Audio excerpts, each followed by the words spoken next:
Salut à tous les amis, c'est Aiken, j'espère que vous allez bien. Aujourd'hui on se retrouve dans une nouvelle vidéo autour d'un thème commun. Ce thème c'est celui des stalkers, mais également des prédateurs d'enfants. Ça va mêler les deux, j'espère que la vidéo vous plaira, qu'elle vous donnera quelques frissons. Vous allez voir, ce sont deux histoires qui sont assez particulières. Il se trouve que dans ces histoires, des enfants ont vécu des choses qui les ont marqués, mais ils n'ont eu les révélations sur ce qui leur est arrivé que bien plus tard, quand ils étaient en âge de comprendre, et que leurs parents leur ont dit ce qu'était la finalité de la situation qu'ils avaient vécue.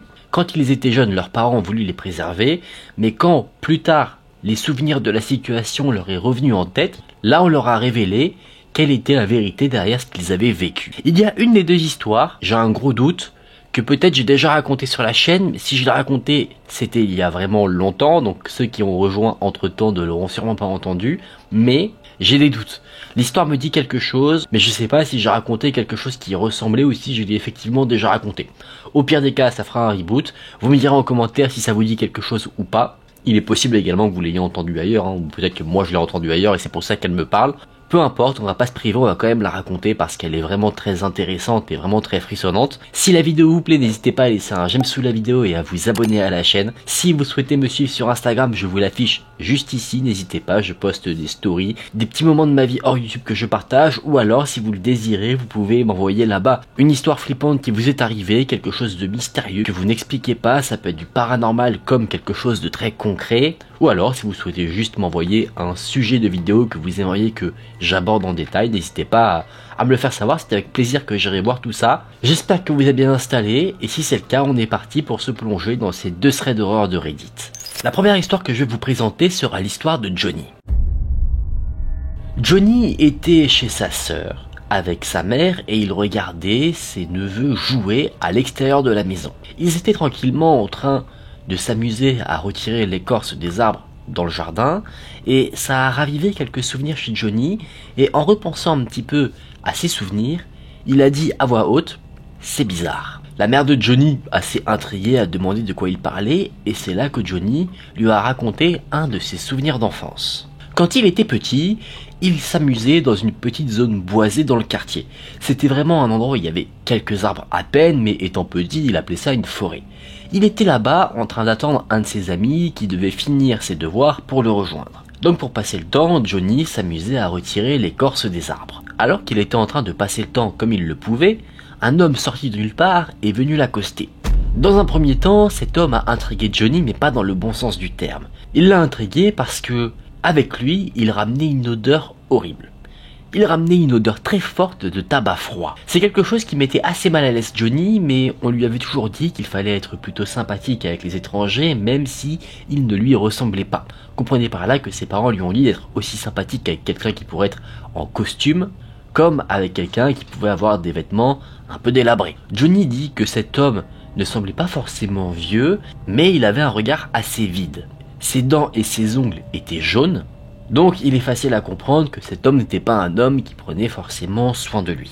Donc, de par l'éducation qu'il a reçue, Johnny est resté poli envers l'individu qui passait par là. Il se disait pas que l'individu venait le voir directement, peut-être que c'était quelqu'un qui passait juste à côté. Donc il lui a fait un sourire un peu gêné et il lui a dit bonjour. L'homme a entamé la conversation avec le petit garçon en lui demandant ce qu'il faisait et Johnny naturellement a expliqué qu'il s'amusait à retirer l'écorce des arbres. En discutant avec l'homme, Johnny s'est rendu compte qu'il n'y avait pas que l'apparence de l'homme qui était négligée. Il avait également une très mauvaise haleine. Johnny dit que c'était la pire chose à propos de cet homme. La pire chose jusqu'à ce que l'homme lui prononce ces quelques mots. Il lui a dit « Tu ne devrais pas retirer l'écorce des arbres. C'est comme leur peau. Comment te sentirais-tu si à toi aussi, on te retirait la peau ?»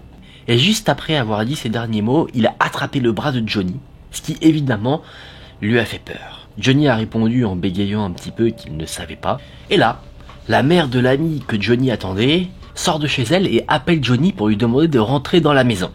Elle dit que son fils a bientôt terminé, qu'ils vont prendre un petit goûter, donc elle invite Johnny à rentrer. Johnny va donc chez son ami et il oublie assez vite cette rencontre malaisante qu'il a vécue. C'est là que, dans la tête de Johnny, l'histoire s'est arrêtée. Mais dans le futur, quand Johnny, justement, raconte tout ça à sa mère a un regard étrange. Un regard que Johnny qualifie comme coupable. Et elle lui dit qu'il est maintenant temps qu'ils connaissent la vérité concernant la rencontre qu'il avait fait dans sa jeunesse.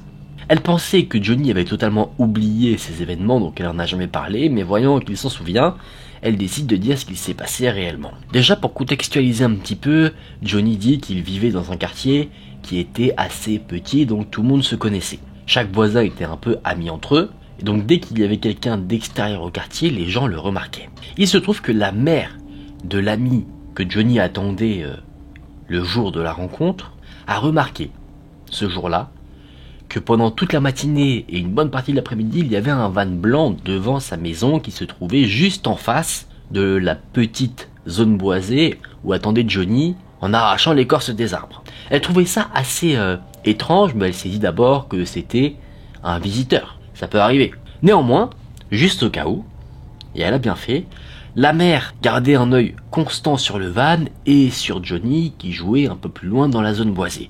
Et à un moment donné, elle a remarqué un homme sortir du van et se diriger vers Johnny. C'est là qu'elle a pris la décision d'appeler Johnny et de l'inviter à l'intérieur. Elle a décidé d'appeler la police quand elle a vu l'homme attraper le bras de Johnny. La police est intervenue. Ils ont interpellé l'homme, ils ont fouillé son van et les découvertes qui ont été faites dans son véhicule étaient déjà très inquiétantes. Mais c'est pas les seules découvertes qui ont été réalisées. Déjà, dans le véhicule, il y avait un appareil photo pas numérique mais qui fait des polaroïds, et sur les murs du van, il y avait des photos de Johnny, dans diverses situations. Johnny chez lui, chez ses grands-parents, à la banque avec sa mère. Les enquêteurs comprennent facilement que l'homme avait ciblé Johnny et le stalké pour essayer de comprendre quelles étaient ses habitudes et également accéder au jeune garçon quand il était le plus vulnérable, c'est-à-dire tout seul. Mais comme je vous l'ai dit, c'est pas la seule chose qui a été découverte. Ce qui a été découvert, c'est également une clé pour un petit garage. Vous savez, les mini-entrepôts où il y a plusieurs pièces de stockage qu'on peut utiliser.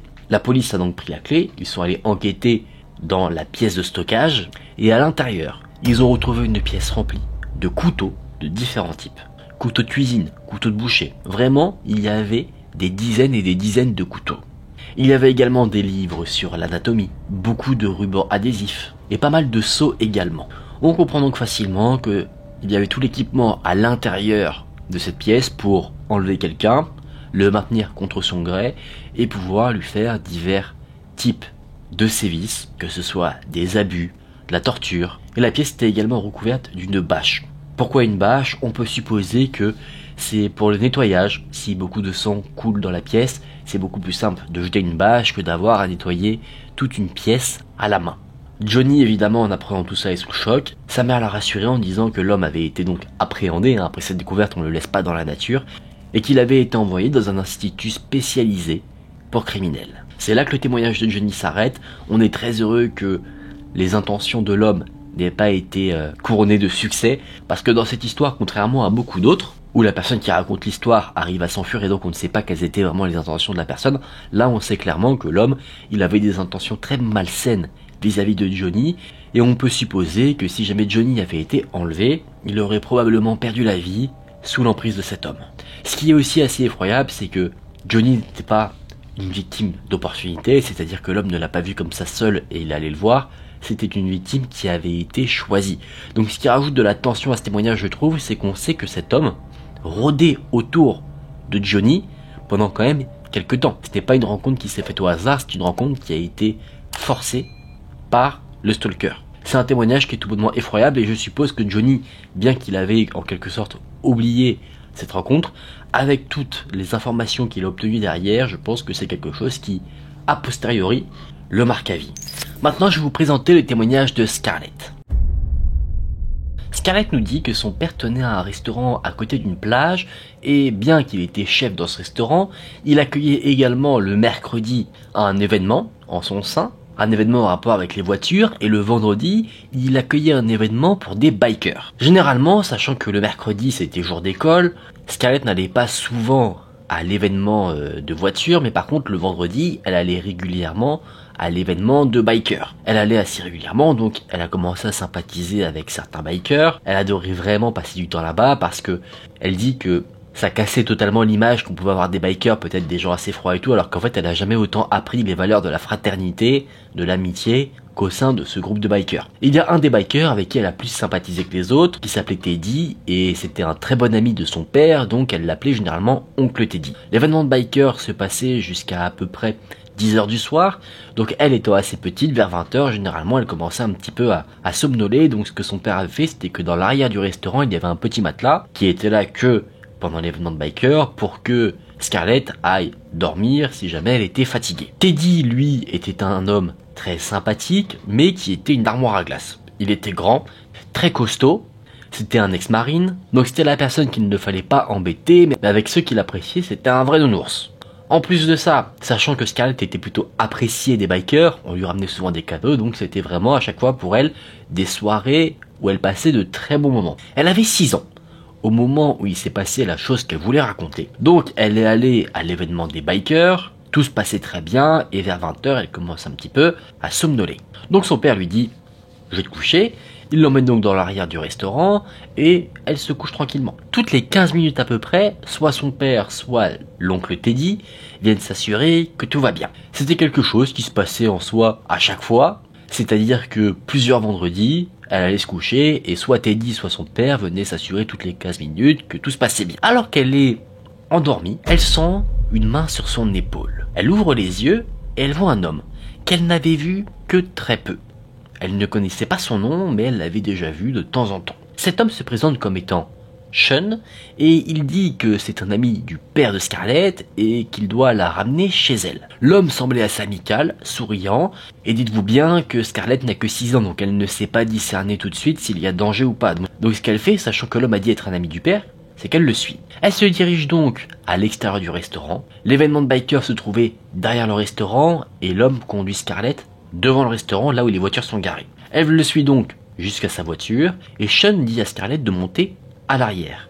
Elle ouvre la portière, et déjà sur la banquette arrière, il y avait une sorte de petite bâche plastique. À ce moment-là, Scarlett ne réagit pas. Elle se dit que c'est peut-être pour éviter que la banquette soit salie. Donc elle monte dans le véhicule, et au moment où elle va fermer la portière, Teddy, qui allait s'assurer que Scarlett allait bien, vous savez, dans le fameux créneau de 15 minutes, passe et pour aller dans le restaurant, il a fait le tour. Il n'est pas rentré par l'arrière, il est rentré par le devant.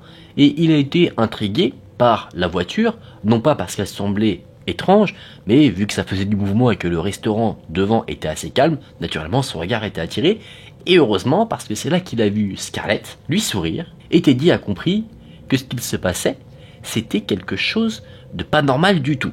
Donc, plutôt que d'aller chercher le père de Scarlett pour lui dire qu'il y avait quelque chose de bizarre qui se passait, il s'est précipité sur sa moto et il a commencé à poursuivre la voiture qui a démarré sur l'avenue. Teddy était derrière le véhicule, l'avenue était assez longue, Sean a vu dans le rétroviseur que Teddy le suivait, donc il a essayé d'accélérer, mais il avait un vieux véhicule, pas une moto, donc il avait beau mettre le pied au plancher, il ne pouvait pas distancer Teddy. Donc comprenant que son entreprise a échoué, car oui, Sean était en train clairement d'enlever Scarlett, il s'est arrêté sur le bas-côté, il a dit à Scarlett de sortir, et il s'est barré. Teddy a récupéré Scarlett et l'a ramenée au restaurant.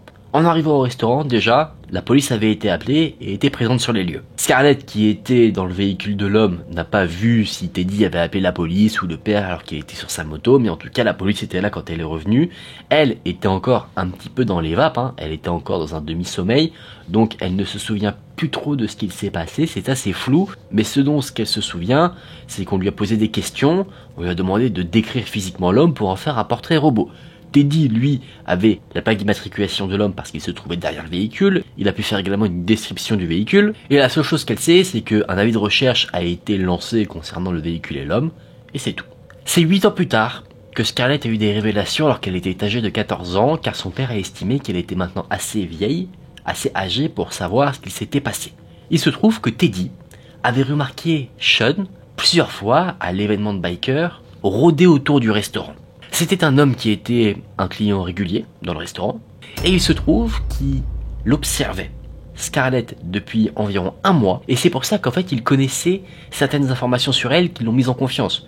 Je vous l'ai pas dit dans l'histoire, mais quand il lui a parlé, il s'adressait à elle avec un surnom qu'on lui donnait, surnom qu'il a appris en passant du temps dans le restaurant. Il connaissait donc l'emploi du temps de Scarlett, c'est-à-dire qu'elle n'était pas là le vendredi soir, mais qu'elle était là le vendredi, qu'on l'a laissé dans l'arrière du restaurant pour dormir. Il connaissait également le créneau de 15 minutes, donc ce fameux Sean savait qu'il devait intervenir dans le créneau de 15 minutes pour essayer d'enlever Scarlett. Et d'ailleurs c'est pour ça que le père de Scarlett et Teddy faisait cette fameuse ronde autour de la jeune fille, c'est qu'ils avaient remarqué cet homme, et sachant qu'il n'avait rien fait de mal, ils ne pouvaient pas lui dire de partir ou quoi que ce soit, mais ils voulaient s'assurer de la sécurité de la jeune fille, donc c'est pour ça qu'ils faisaient cette fameuse ronde toutes les 15 minutes à voir si tout allait bien. Et justement, en allant voir si tout allait bien, ils se sont rendus compte que Scarlett avait été enlevée. Scarlett fait également quelques rapprochements, par exemple quand Teddy l'a ramenée vers le restaurant, juste après avoir été enlevée, elle se souvient qu'il n'y avait plus aucun biker qui était sur place et elle pensait que c'était parce que la police était arrivée et qu'ils ne voulaient pas avoir de problème. Alors que pas du tout. Les bikers s'étaient en fait lancés dans une chasse à l'homme.